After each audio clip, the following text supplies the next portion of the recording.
श्री नसीमुद्दीन सिद्दीकी जी, श्री राम प्रताप सिंह जी, श्रीमती संतोष कुमारी जी, कुलदीप दिवाकर जी, श्री सत्यनारायण पटेल जी, मंच पर उपस्थित सभी कांग्रेस के नेतागण, पदाधिकारी, सभी कार्यकर्ता को मैं इस सभा में बहुत बहुत स्वागत करती हूँ।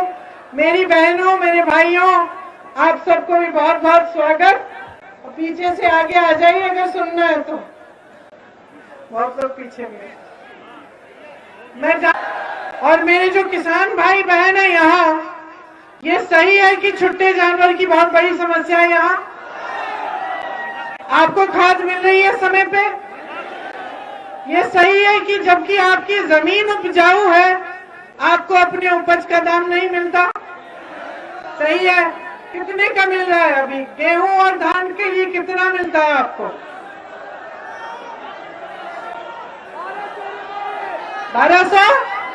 1200 रुपए। ठीक है।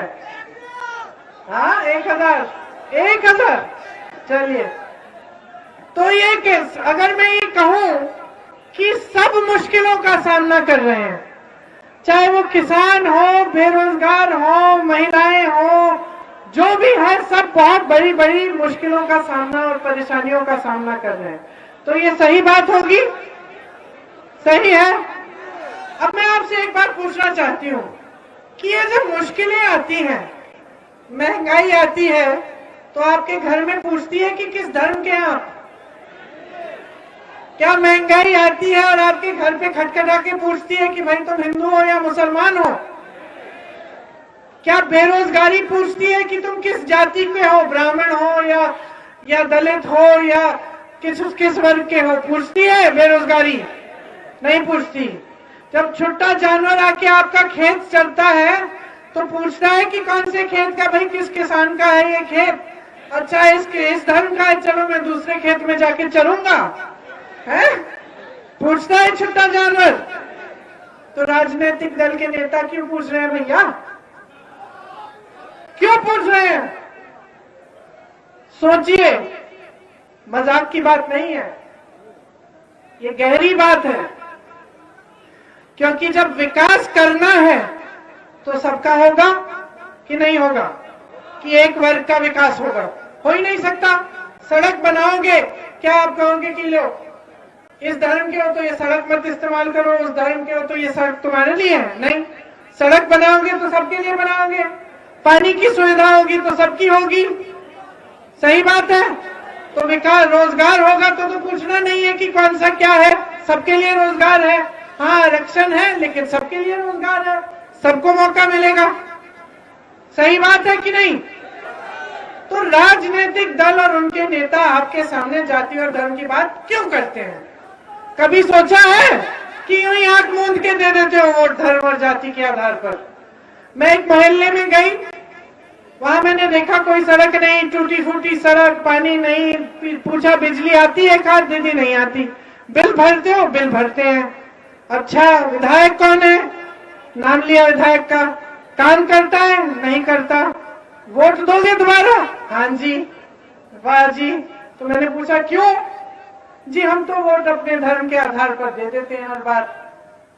यही बात मैंने कहीं और सुनी कि भाई क्यों बार बार वोट दे रहे हो इसको, काम तो कर नहीं रहा है तुम्हारा। जी हम जाति के आधार पर दे देते हैं, हमारी जाति का है, हम सोचते हैं कि इन्हीं को देंगे। तो क्या हो रहा है? आप आंख मूंद के धर्म के आधार पर, जाति के आधार पर ऐसे राजनीतिक दलों को आगे बढ़ा रहे हो जिनके नेता समझ गए हैं भैया कि आपके लिए काम करने की जरूरत ही नहीं है। वो समझ गए हैं कुछ मत करो, 5 साल आराम करो, राज करो, सत्ता में बैठो, सब खुशियां तुम्हारी रहे, तुम ही फूलो फलो। 5 साल बाद मंच पे पहुंच जाना, कोई बड़ी बड़ी घोषणाएं कर देना, साथ साथ कह देना कि भैया धर्म के, हम आपके धर्म की सुरक्षा करेंगे, हम आपकी जाति की सुरक्षा करेंगे, वोट मिल जाएगा। तो काम क्यों करेंगे ये नेता? और आदत किसने डाली है? जनता डाली है। अच्छी आदत है कि बुरी है? अरे घर में अपने बेटे की आदत डाल दो कि कोई काम करने की जरूरत नहीं है, उसको खिलाते पिलाते रहोगे तो निकम्मा होगा कि नहीं? तो जाके बाहर जाके नौकरी ढूंढ के तुम्हारे लिए कमाएगा कि नहीं? नहीं कमाएगा। तो जब इतनी समझदारी अपने परिवार के लिए, इतनी समझदारी अपने बच्चों की परवरिश के लिए, तो अपने विकास के लिए और अपनी राजनीति में इतनी समझदारी क्यों नहीं दिखा रहे हो? ये मेरी शिकायत है आपसे। आपने इन नेताओं को इतनी हिम्मत दे दी है, आपने इन नेताओं को, और ये जो राजनीतिक दल है बसपा, समाजवादी, भाजपा, इतनी हिम्मत दे दी है आपने इनको कि कुछ नहीं करेंगे, लेकिन मंच पे खड़े होकर आपसे झूठ बोल के, आपसे धर्म के आधार पर, जाति के आधार पर वोट लेके वो फिर से सत्ता में आएंगे। और ये जो आपने आदत डाली है, इससे नुकसान उनका नहीं हो रहा है। उनके बेटे अच्छे अच्छे स्कूलों में पढ़ रहे हैं, विदेश चले जाते हैं, वो तो अच्छे अच्छे हवाई जहाजों में घूम रहे हैं। मोदी जी का हवाई जहाज देखो, 8,000 करोड़ का एक हवाई जहाज है। मोदी जी दुनिया घूमते हैं उस हवाई जहाज में। योगी जी के यहाँ देखिए, है तो योगी, लेकिन कितनी बड़ी बड़ी गाड़ियों में घूमते हैं, कितनी बड़ी सिक्योरिटी सुरक्षा लेके घूम रहे हैं। और जब आपकी समस्याएं आती हैं, जब किसान आंदोलन करता है, जब महिलाओं पर अत्याचार होता है, तो सब दुबक के अपने घर में बैठ जाते हैं। कोई नहीं आता आपकी सुनवाई करने। किसान 1 साल से दिल्ली के बॉर्डर पे नरेंद्र मोदी जी के घर के सामने 10 किलोमीटर की दूरी भी नहीं है, खड़ा रहा 1 साल के लिए। 700 किसान शहीद हुआ। कहां थे हमारे प्रधानमंत्री जो पूरी दुनिया घूम सकते हैं, जो 16,000 करोड़ रुपए के दो हवाई जहाज खरीदे हैं और पूरे गन्ने के बकाए को 14,000 करोड़ रुपए को नहीं दे पा रहे किसानों को? वो प्रधानमंत्री कहां थे? क्यों नहीं आए? जब उनके ही मंत्रिमंडल के मंत्री के बेटे ने 6 किसानों को लखीमपुर खीरी में अपनी जीप के नीचे कुचल डाला, तो वो प्रधानमंत्री और आपके मुख्यमंत्री योगी आदित्यनाथ जी क्यों नहीं गए लखीमपुर खीरी उन परिवारों से मिलने? क्यों कार्रवाई नहीं की उन्होंने उस लड़के पे? बल्कि उसके कुछ ही दिन बाद एक बड़ी सी उन्होंने मीटिंग की लखनऊ में, जहां पे उसी का बाप उनके साथ मंच पे खड़ा रहा। इस्तीफा भी नहीं मांगा उस मंत्री का। कैसे नेता है ये? कौन से धर्म की बात कर रहे हैं? कौन से धर्म की बात कर रहे हैं? छुट्टा जानवर आपके खेत खाए जा रहा है, आपके सामने खड़े होके कहते हैं हमें तो मालूम ही नहीं था। मोदी जी अंतर्यामी, सर्वज्ञानी, हाँ सर्वज्ञानी कहते हैं ना, मोदी जी को सब कुछ पता चल जाता है। मोदी जी को नहीं पता था कि अपने देश के सबसे बड़े प्रदेश में एक एक किसान मर रहा है परेशानी से क्योंकि छुट्टा जानवर उसके खेत खा रहा है। मोदी जी को पता चल जाता है जब रूस के प्रधानमंत्री को कुछ बीमारी होती है, अमेरिका में डोनाल्ड ट्रंप को खांसी आती है, मोदी जी फट से उनको चिट्ठी लिख लेते हैं, फोन कर लेते हैं। और मोदी जी जिनकी केंद्र में सरकार है, जिनकी लखनऊ में प्रदेश में सरकार है, जिनके मुख्यमंत्री जी बैठे हैं, उनको ये नहीं मालूम था। अभी चुनाव आया तो संज्ञान में आया, और चुनाव आया तो संज्ञान में भी आ गया, और आपने इसका समाधान भी निकालने की घोषणा कर दी। 5 सालों से कहा थे भैया, 5 सालों से जब उत्तर प्रदेश में नौजवान अपनी रोजी रोटी नहीं कमा पा रहा है, जब महिलाओं पर अत्याचार हो रहे हैं, जब किसान अपनी रोजी रोटी नहीं कमा पा रहा है, तो आप दिखते नहीं हो। 5 साल बाद जब दुनिया का भ्रमण कर लिया, हर जगह फोटो खिंचा ली, हर प्रधानमंत्री के साथ, हर राष्ट्रपति के साथ, फिर आप पधारते हैं यूपी में चुनाव के समय। आपने 70 लाख नौकरियां देने का वादा किया था, अब आप मंच पे खुद कह रहे हैं कि 4 लाख नौकरी दिलवाई है, तो बाकी कहां गई? आपकी सरकार ने, इस भाजपा की सरकार ने 12 लाख सरकारी पद खाली रखे हुए 5 सालों से। क्या 5 सालों से उनको बेरोजगार नौजवान नहीं दिखे? यूपी में भाई कितने बेरोजगार हो, जरा हाथ उठाओ। ये देखो, इस सभा में होंगे 6,000 7,000 बेरोजगार नौजवान, तो आपको नहीं दिख रहे थे? आपने पद क्यों नहीं भरे? क्यों नहीं भरे? क्योंकि आदत डाल दी है जनता ने, आदत डाल दी है भाई और बहनों, आपने बहुत बड़ा बना दिया है आपने इनको, हद से ज्यादा। और इस राजनीति से सबसे बड़ा नुकसान आपको हो रहा है, आपके प्रदेश को हो रहा है। आपके प्रदेश में, उत्तर प्रदेश में, ये हमारे प्रदेश में इतना हुनर है कि यहां से बंबई, कलकत्ता, दिल्ली में लोग जा रहे हैं, काम कर रहे हैं, अपना हुनर दिखा रहे हैं, कमा रहे हैं। हमारे प्रदेश में, उत्तर प्रदेश में जो खेती है, जो जमीन है, इतनी उपजाऊ है कि यहां का किसान बहुत तरक्की कर सकता था, लेकिन आज उसको ना अपने उपज का दाम देते हैं सरकार, ना उसको इस समस्या से छुटकारा दे रहे हैं, बल्कि बड़ी बड़ी बिजली के बिल, बड़ी बड़ी पेट्रोल डीजल के बिल दे रही है। क्यों हो रहा है ये सब? समझ लीजिए। अब मैं बहुत गहरी बात कहने वाली हूं, ध्यान से सुनिए। आपको गरीब रखा जा रहा है, आपको गरीब जानबूझकर रखा जा रहा है। रोजगार से पता चलता है। देखिए, खाली पद है 12 लाख, ठीक है, आपने नहीं भरे, लापरवाही होगी। बाकी रोजगार कहां से आते हैं? बाकी रोजगार छोटे दुकानदार, छोटे बिजनेस, छोटे मैन्युफैक्चरिंग के यूनिट से आते हैं। ये हमारे देश की रीढ़ की हड्डी है। आपने उन बिजनेसों को क्या किया? तकरीबन सारे के सारे बंद होने के कगार पे हैं। जो छोटा दुकानदार है वो कमा नहीं पा रहा है। आपने उस पर नोटबंदी कर दी, जीएसटी कर दी, लॉकडाउन आया, कोरोना आया, बड़े बड़े बिल थोप दिए, वो बंद होने के कगार पे है। और कहां से आते हैं रोजगार? बड़ी बड़ी संस्थाओं से। अब ये लोग कहते हैं कि कांग्रेस पार्टी ने 70 सालों में किया क्या, लूटा है आपको, ये किया वो किया है। अच्छा, तो ये जो बड़ी बड़ी संस्थाएं थी, बीएचईएल, एचईएल, एनटीपीसी, रेलवे, ये सारी बड़ी बड़ी जो सरकारी संस्थाएं थी, जो पब्लिक यूनिट कहते हैं इसको, पब्लिक यूनिट क्यों?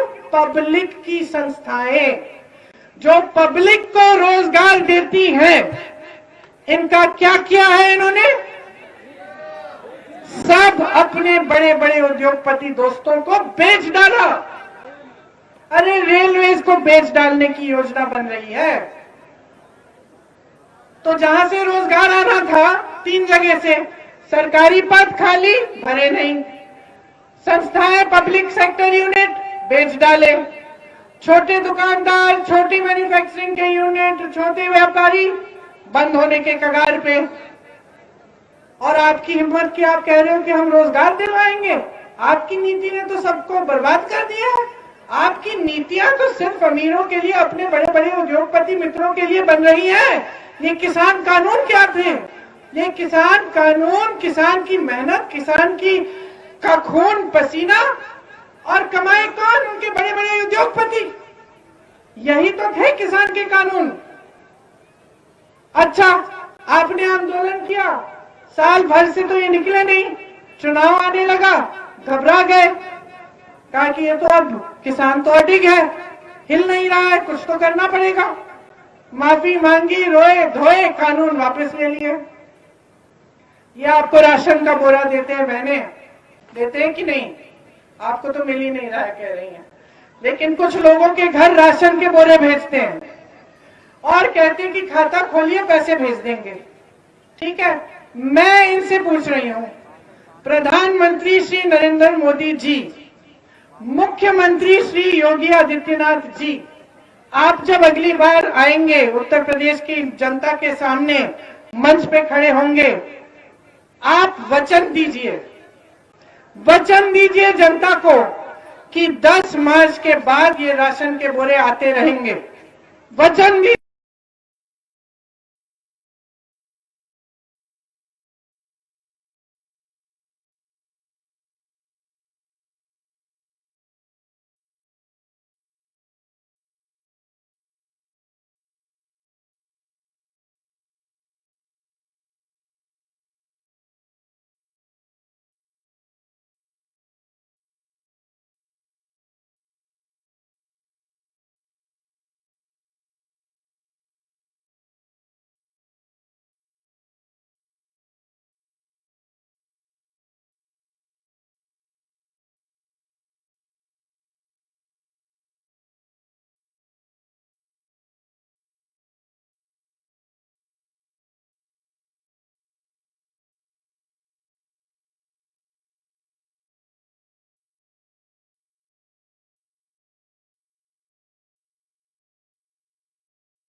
कांग्रेस की सरकार ने इस समस्या को सुलझा दिया है।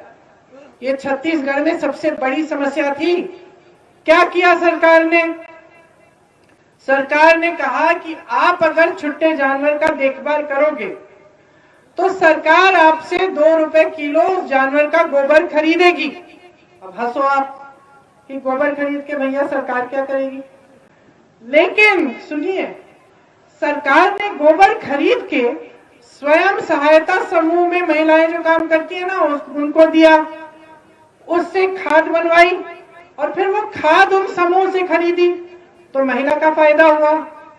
उस खाद से उस गोबर से गोबर गैस बनाई, गोबर का इस्तेमाल हुआ, जनता का फायदा हुआ। इससे क्या हुआ? जनता ने उन जानवरों का देखभाल करना शुरू किया, क्योंकि उन जानवरों से कमाई हो रही थी जनता की। 2 रुपए किलो गोबर मिल रही थी सरकार को और जनता को 2 रुपए मिल रहा था हर किलो के लिए। समस्या सुलझ गई, उसका समाधान निकल गया। आज छत्तीसगढ़ में जाइए, कहीं छोटा जानवर नहीं दिख रहा है। अब आई आपकी उत्तर प्रदेश की भाजपा की बड़ी धार्मिक सरकार, जो धर्म की बातें करती है आपके सामने। क्या किया इन्होंने? गौशालाएं बना दी। गौशालाओं में गाय को धर दिया, चारा नहीं दिया, पानी नहीं दिया। तमाम गौशालाओं में तो छत भी नहीं है। वीडियो देखे हमने पिछले साल, कितने सारे निकले थे। गाय मर रही है, पानी नहीं है, चारा नहीं है। जेसीबी से उठा के 10-10 गाय को यूं धरा जा रहा है, उनके ऊपर मिट्टी डाली जा रही है। जिंदा है, उसको गाड़ा जा रहा है। कुत्ते घूम रहे हैं और गाय को यूं चुग रहे हैं, गाय के घाव को नोच रहे हैं, खा रहे हैं जिंदा गाय को। यह है इनका धर्म, यह है इनका बनावटी धर्म, जिस आधार पर आपसे ये मांग रहे हैं वोट। सबसे बड़ा धर्म नेता का सेवा होता है, यही भगवत गीता में लिखा है। किसी भी पंडित से पूछ लीजिए,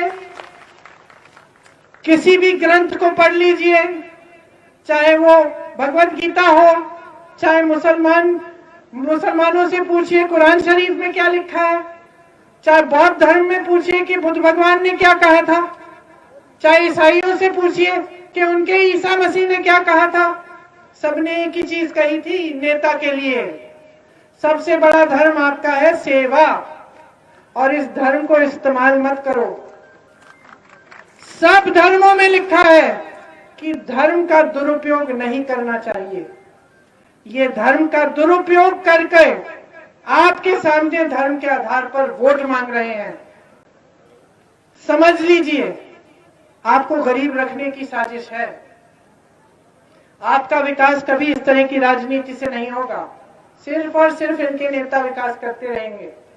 कांग्रेस पार्टी कह रही है कि किसानों के जितने भी कर्ज थे पूरे माफ किए जाएंगे अगर हमारी सरकार आए। हमारी सरकार ने 72,000 करोड़ कर्ज माफ किए थे पहले, आपको याद होगा। हम समझ रहे हैं कि कितनी परेशानियां हैं आपकी, इसलिए हम कह रहे हैं फिर से करेंगे। हम कह रहे हैं कि ये जो बिजली के बड़े बड़े बिल होते हैं ना, इनको हम आधा करेंगे।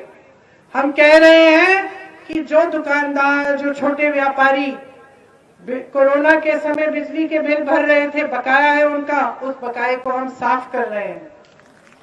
हम कह रहे हैं मेरे नौजवान साथियों कि अगर आप में से कोई अपना बिजनेस शुरू करना चाहे, 5 लाख रुपए सरकार आपको 1% ब्याज पे देगी। इन्होंने खाली रखे हैं ना पद, हम कह रहे हैं कि सबसे पहले हम इन पदों को खाली इनको भरेंगे और इसके अलावा हम 8 लाख नए रोजगार बनाएंगे। जहां जहां हुनर है उत्तर प्रदेश में, वहां उस हुनर के लिए पूरी सुविधा देंगे। खास तौर से नौजवानों के लिए, आप अपने बिजनेस खड़ा करना चाहते हैं, आप कारोबार खोलना चाहते हैं, आपको पूरी मदद मिलेगी सरकार की। हम बहनों के लिए कह रहे हैं, आपको एक गैस सिलेंडर देके खुश है ना ये लोग, सोचते हैं कि एक दे दिया बस वोट मिल गया, बात खत्म, कोई जिम्मेदारी नहीं है अपनी बहनों के प्रति। हम कह रहे हैं कि 40% महिलाओं को हमने टिकट दिया है कि बहनों आधी आबादी हो तुम, आधी आबादी हो, लेकिन तुम्हें राजनीति में कोई भागीदारी नहीं दे रहा है, तुम्हें आगे बढ़ने का काम तुम्हारा कोई नहीं कर रहा है। हमने कहा खड़ी हो जाओ, चुनाव लड़ो, सत्ता अपने हाथों में लो। ऐसी बहनें लड़ रही हैं आज चुनाव कांग्रेस पार्टी की तरफ से, जिन पर भयंकर अत्याचार हुए, जिनकी बेटियों का बलात्कार किया गया है, जिनकी बेटियों को मार डाला गया है। ऐसी महिलाएं खड़ी हैं आज। एक आशा बहू की महिला खड़ी है जिसको पुलिस ने घसीट के बस के अंदर पुरुष पुलिस कर्मियों ने ऊपर चढ़कर गला दबाकर पीटा। क्यों? क्योंकि वो अपने मानदेय के लिए मुख्यमंत्री जी से बात करना चाह रही थी कि मानदेय बढ़ाना चाहिए। कांग्रेस पार्टी कह रही है कि आशा बहुओं के लिए, आंगनवाड़ियों के लिए 10,000 रुपए मानदेय बढ़ाएंगे हम। हमने उस महिला को चुनाव लड़वाया। मुझे कितना गर्व हुआ बहनों उसको देख के। जब मेरे पास पहले आई थी, उसके बड़े बड़े घाव थे, रो रही थी, टूटी हुई थी कि उसने सिर्फ अपना हक मांगा और उसको इतनी बेरहमी से पीटा गया। 2 दिन पहले मैं उसकी मीटिंग में गई, अच्छी साड़ी पहन के अपने यूं बांध के यूं गर्व से खड़ी थी, भाषण दे रही थी, कह रही थी कि दीदी जिंदगी भर मैं जनता के लिए काम करूंगी, अपनी बहनों के लिए काम करूंगी। आपके लिए जब आप ब्लॉक स्तर के अस्पताल में जाती हैं तो आपको पुरुष डॉक्टर मिलता है कि नहीं? आपकी सेहत की कोई निजी समस्या है, आप बात कर सकते हैं उनसे? नहीं कर सकते। कांग्रेस पार्टी कह रही है कि हर ब्लॉक स्तर के अस्पताल में हम पूरी कोशिश करेंगे कि एक महिला डॉक्टर हो, एक महिला नर्स हो आपकी समस्याओं के लिए। आप पर अत्याचार हो तो अगर कोई पुलिसकर्मी अपराधियों के खिलाफ एफआईआर डालने से मना करे या उसमें बाधा डाले, 10 दिन के अंदर वो एफआईआर दर्ज नहीं हुआ तो हम एक ऐसा कानून लाएंगे जिससे के जरिए वो सस्पेंड हो सकता है। ये लोग एक गैस सिलेंडर दे रहे हैं ना, हम कह रहे हैं 3 ले लो। हम कह रहे हैं छात्राओं को मुफ्त मोबाइल फोन देंगे ताकि ऑनलाइन पढ़ाई कर सके, आगे बढ़ सके। हम कह रहे हैं इंटर की छात्राओं को हम स्कूटी देंगे ताकि और भी आगे बढ़ पाए। लेकिन हम साथ साथ कह रहे हैं कि आपको सशक्त करने की जिम्मेदारी हमारी है। हम चाहते हैं कि महिलाएं भी अपनी पैरों पे खड़े हों, महिलाएं भी कमाएं, महिलाएं भी घर में भागीदार हों कमाई में। इसीलिए 40% सरकारी रोजगार हम महिलाओं को दिलवाएंगे। मेरी यहाँ पुलिसकर्मी बहनें खड़ी हैं, 25% भर्ती पुलिस में हम महिलाओं की कराएंगे ताकि हर पुलिस स्टेशन पे आपको महिलाएं मिले। और मैं जानती हूँ आपकी भी समस्या है कि जहां आप रहते हो वहां आपकी पोस्टिंग नहीं होती, दूर दूर होती है। इसलिए हम कह रहे हैं कि आपकी पोस्टिंग जहां आप रहते हो उसी जिले में की जाएगी। मुझे हिरासत में लिया था तो 2 बहनें थी पुलिस वाली, और मैंने पूछा 4 बजे है सुबह, लखीमपुर केरी का वो हादसा हुआ था, वहां जा रही थी मैं उनके परिवार, किसान के परिवारों से मिलने। 4 बजे सुबह थी, महिला पुलिसकर्मी मेरे साथ जीप में बैठी थी।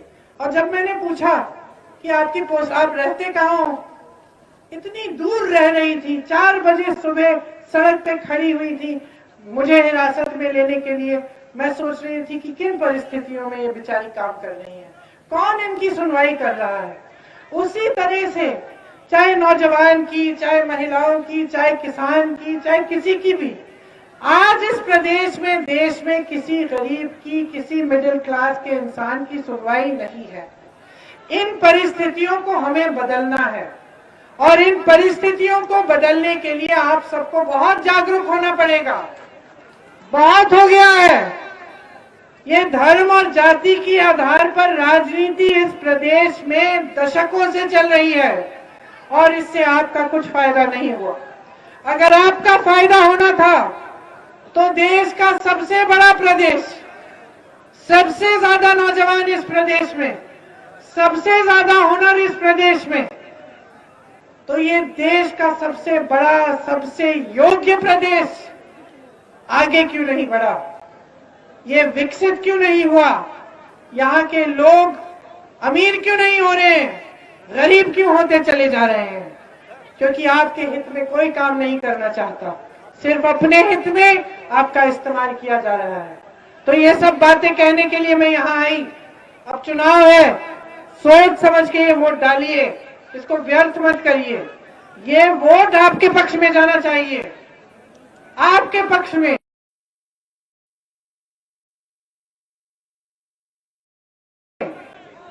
जो नेता, जो पार्टी आपके लिए खड़ी होती है, जो आपके संघर्ष में शामिल होती है, जो आपकी समस्याओं को समझती है, ये कि नहीं कहती कि 5 साल बाद आज संज्ञान में आ गया, उस राजनीतिक पार्टी को आप आगे बढ़ाओ ताकि आपका विकास हो, आपके बच्चों के लिए, उनके भविष्यों के लिए मेहनत हो, काम हो।